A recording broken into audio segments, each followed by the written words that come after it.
Kannur ഫർലോങ്ങരയിൽ excise ഉദ്യോഗസ്ഥർക്ക് നേരെ ആക്രമണം. ആലക്കോട് എക്സൈസ് ഇൻസ്പെക്ടർ CH നസീബിന് പരിക്കേറ്റു. വ്യാജമദ്യം പിടികൂടാൻ എത്തിയപ്പോഴാണ് ഇന്നലെ വൈകിട്ട് ഒരു സംഘം ആക്രമിച്ചത്. 4 പേർക്കെതിരെ ആലക്കോട് പോലീസ് കേസെടുത്തിട്ടുണ്ട്. വിവരങ്ങളുമായി മിഥുൻ പിള്ള ഉണ്ട്.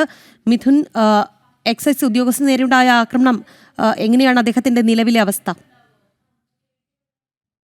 ഫർലോങ്ങരയിലാണ് എക്സൈസ് ഉദ്യോഗസ്ഥർക്ക് നേരെ ഈ ഒരു അക്രമം നടന്നത്. ആലക്കോട് എക്സൈസ് ഇൻസ്പെക്ടറായ CH നസീബിന് ഈ ഒരു അക്രമത്തിൽ പരിക്കേൽക്കുകയും ചെയ്തു. ഇന്നലെയാണ് ഈ സംഭവം നടന്നത്.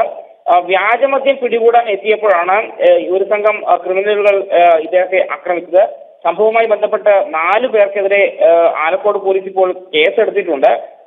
അതായത് ഈ വെള്ളാട് എന്ന് പറയുന്ന സ്ഥലത്ത് വെച്ചാണ് ആലക്കോട് എക്സൈസ് ഇൻസ്പെക്ടറും സംഘവും ചാരായം വാറ്റിയ വിജേഷ് എന്ന് പറയുന്ന ആളെ പിടികൂടാൻ എത്തിയത്.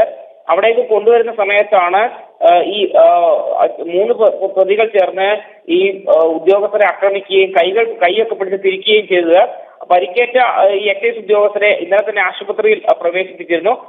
ഏതായാലും സംഭവവുമായി ബന്ധപ്പെട്ട് മനു, സേതു, രഞ്ജിത്ത്, മഹേഷ് എന്നീ 4 പേർക്കെതിരെയാണ് പോലീസ് കേസെടുത്തിരിക്കുന്നത്. രാഖി, കണ്ണൂരിൽ എക്സൈസ് ഉദ്യോഗസ്ഥന് നേരെ ആക്രമണം ഉണ്ടായിട്ടുണ്ട്. ഫർലോങ്ങരയിലാണ് സംഭവം. എക്സൈസ് ഉദ്യോഗസ്ഥർക്കാണ് പരിക്കേറ്റിരിക്കുന്നത്. CH നസീബിന് പരിക്കേറ്റിട്ടുണ്ട്. വ്യാജമദ്യം പിടികൂടാൻ എത്തിയപ്പോഴാണ് ഒരു സംഘം അദ്ദേഹത്തെ ആക്രമിച്ചത്. എന്തായാലും 4 പേർക്കെതിരെ ആലക്കോട് പോലീസ് കേസെടുത്തിട്ടുണ്ട്.